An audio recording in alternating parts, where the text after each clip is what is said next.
Hola, buenas tardes. El día de hoy te voy a explicar acerca del curso de biología. Es la clase número 1, la primera clase. Quien les habla es la profesora Jennifer Moreno Navarro.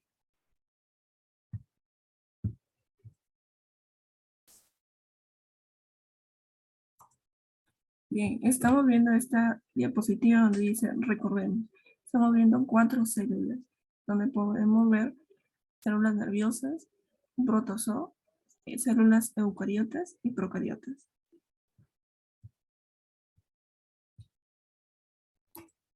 Aquí tenemos una serie de preguntas para ir recordando poco a poco lo que se compartió eh, en el curso de biología del año pasado, de biología, para ver qué tanto hemos aprendido, para ver qué tanto hemos retenido, para ver qué tanto hemos entendido de biología del segundo año. Ahí tenemos a la célula. ¿Qué es la célula? La célula es la unidad que compone a todos los seres vivos y lleva a cabo todos los procesos y funciones que permiten la vida. Existen varios seres vivos formados tan solo con una célula y otros están formados por muchas células. Es por ello que se encuentran células distintas entre sí, también por su tamaño y por su forma. Ahora aquí tenemos una lectura, conociendo las células. Ya en el siglo IV a.C., el filósofo griego Aristóteles afirmó que el ser humano está constituido por partes pequeñas que forman el todo. Pasó el tiempo y en el siglo XVII el microscopio permitió observar que esas partes pequeñas son las células. Los científicos pudieron verlas y estudiarlas. Esta fue la primera gran revolución que le dio un gran desarrollo a la biología. De la misma manera, se descubrió que todos los seres vivos están formados por células, que no todas son iguales y que no todas son planos, sino que tienen volumen. Las distintas células que se pueden encontrar en los seres vivos se diferencian por tamaño y por forma. Estas características están relacionadas con la función que cumple cada una de ellas. Si se comparan tamaños, las células vegetales son más grandes que las células animales y las células animales son 10 veces más grandes que las células más pequeñas, por ejemplo, las de algunas bacterias, que poseen un diámetro de la milésima parte de un milímetro. Como ya lo sabemos, nuestro cuerpo está formado por trillones de células, entre las que se encuentran aproximadamente unos 200 tipos de células diferentes por su forma, por su tamaño y también por su función, ya que no todas las células tienen la misma función en nuestro cuerpo. Ahora, las células humanas más pequeñas son los espermatozoides y las más largas, las neuronas, que son las células del sistema nervioso. Y ya en el siglo XX ocurrió otro avance muy importante.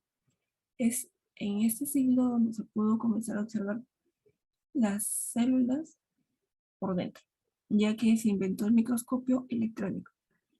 De esta manera se descubrieron las organelias, que son unas pequeñas estructuras que llevan a cabo las funciones celulares, y se avanzó en el conocimiento de diversos procesos celulares. También se pasó a observar las células con un aumento de 1000 veces o un aumento de 1.000.000 de veces. Tenemos una tarea para los chicos. Bien, y ahora tenemos la teoría celular. Eh, las células no se pueden observar a simple vista. Por esta razón, hasta el siglo XVII formaban parte del universo de lo desconocido. Pero a partir de ese momento, todo cambió para la ciencia. Apareció el microscopio y diferentes células comenzaron a observarse a través de él. En aquella época, este instrumento permitía aumentar el tamaño del material observado hasta 200 veces. Ahí tenemos en la imagen el microscopio con el que Rudolf Hooke observó las células del coche en ese entonces.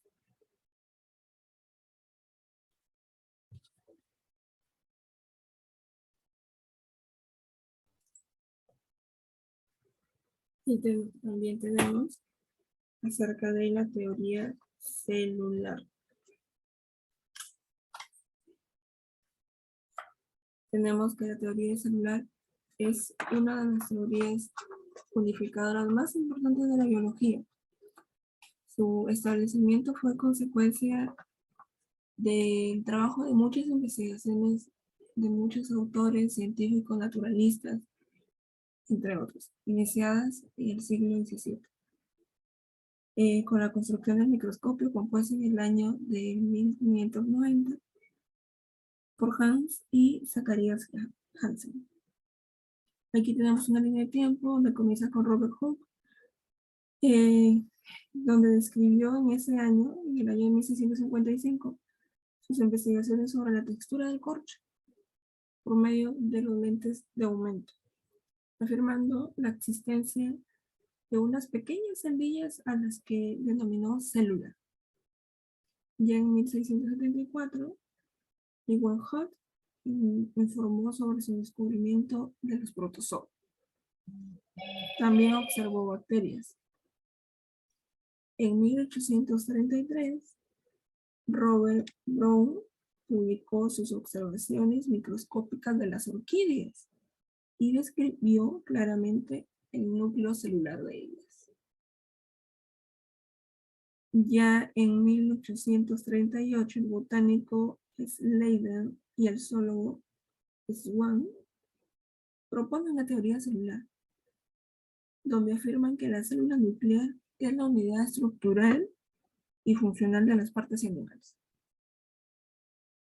Hasta esa fecha, el concepto de célula se transformó en el de una masa de protoplasma limitada en el espacio por una membrana celular y que posee núcleo.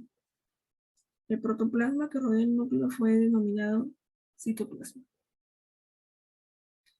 Ya en el año de 1855, Virchow amplió la teoría celular al expresar su famoso aforismo omnis cellula est cellula, es decir, todas las células se originan de células preexistentes.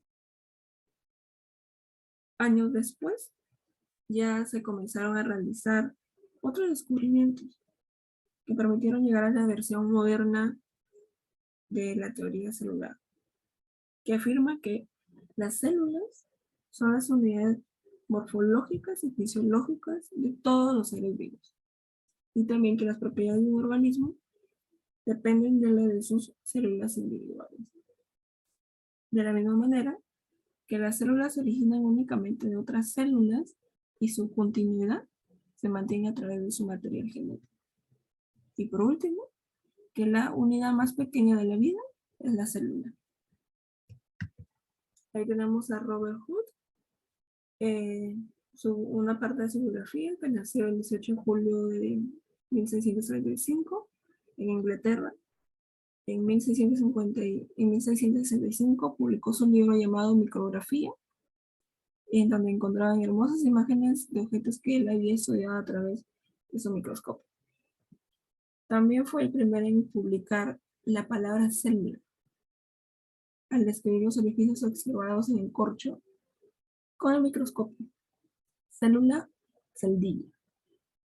También este autor fue la primera persona en construir un telescopio reflector gregoriano, donde pudo realizar observaciones astronómicas, incluyendo la rotación de Júpiter y dibujos de Marte, que fueron usados después para determinar su periodo de rotación. Este autor no pudo comprobar matemáticamente sus conjeturas. Sin embargo, tuvo un enfrentamiento con Newton por la autoría de la ley inversa del cuadrado. Este último, en retaliación, retiró toda referencia a Hooke desde sus principios.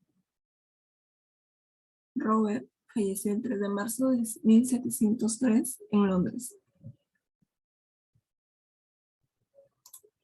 Bien, ahí tenemos una imagen de microscopio señalando sus partes de el microscopio moderno.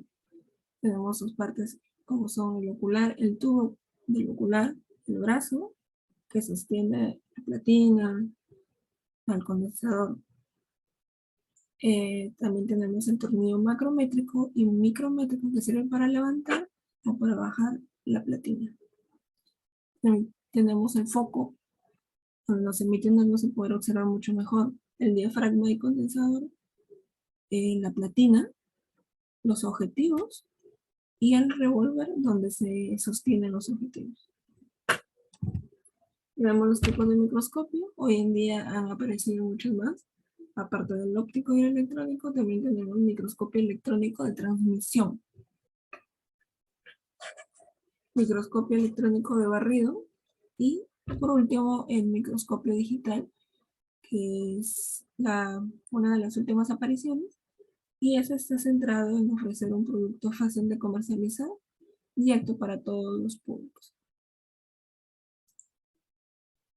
En estas imágenes estamos viendo imágenes reales de las células de los células nasales en humanos, las células de la cebolla y las células bacterianas. Ahora tenemos la clasificación de las células. Número 1, por su nutrición, tenemos las células autótrofas y también las células mixótrofas. De la misma manera, también tenemos una tercera clasificación de las células heterótrofas. ¿Ya? Ahora, como ya sabemos, la célula de la unidad vital, morfológica, fisiológica y genética de todo ser vivo. Estas se clasifican por medio de su nutrición, donde tenemos las células autótrofas y que ellas mismas sintetizan su propio alimento. Obtienen el carbono de fuentes inorgánicas como el dióxido de carbono. En este ejemplo tenemos las células vegetales, algas y algunas otras bacterias. Las células mixótrofas son aquellas que son consumidoras y a la vez ellas mismas pueden sintetizar su propio alimento. En este caso tenemos un ejemplo y es la euglena. Las células heterótrofas que no pueden sintetizar su propio alimento, ellas obtienen el carbón a partir de fuentes orgánicas. Como ejemplo tenemos la célula animal, hongos, protozoarios y algunas bacterias. Ahora tenemos la clasificación de las células por su estructura. Tenemos la célula procariota, la célula eucariota. En la célula procariota, veamos qué significa procariota. Pro, antes de, carión, núcleo. Sus representantes son las bacterias y las cianobacterias. Y esas son todas aquellas que carecen de membrana celular. Su ADN está desnudo, es decir, sin proteínas, y libre en el citoplasma, ocupando un espacio denominado nucleoide. Esas bacterias también poseen otras estructuras, como por ejemplo cápsula, flagelos, pili o fimbrias. La cápsula, que es externa, formada por polisacáridos, los flagelos, que son aquellos que se originan debajo de la membrana celular, atraviesan la pared celular y le sirven como medio de locomoción. Y los pili o fimbrias, que intervienen en la conjugación. En este caso tenemos un ejemplo de cianobacteria.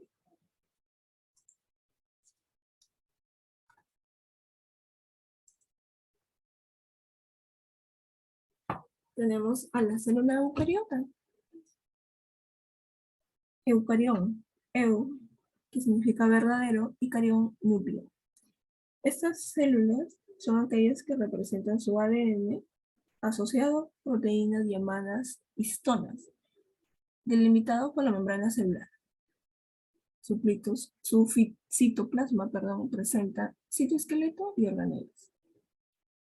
Estas últimas membranosas y no membranosas. De igual manera, en su estructura encontramos cubierta vegetal, membrana celular, citoplasma y núcleo. Los organismos constituidos por células eucariotas son los integrantes de los reinos protoctista, plantae, fungi y animales. Y aquí tenemos dos biografías de los autores que están en la línea de tiempo al comienzo. Es Wang, que es Theodore Wang, nació en Neuss en 1810. Probó que todos los tejidos animales están formados por células. Sus trabajos fueron publicados en Berlín en 1839, antes de que Purkinje hubiera precisado la analogía entre los núcleos de la célula animal y el de la célula vegetal. Este autor, junto con Schleiden, son los fundadores de la teoría celular.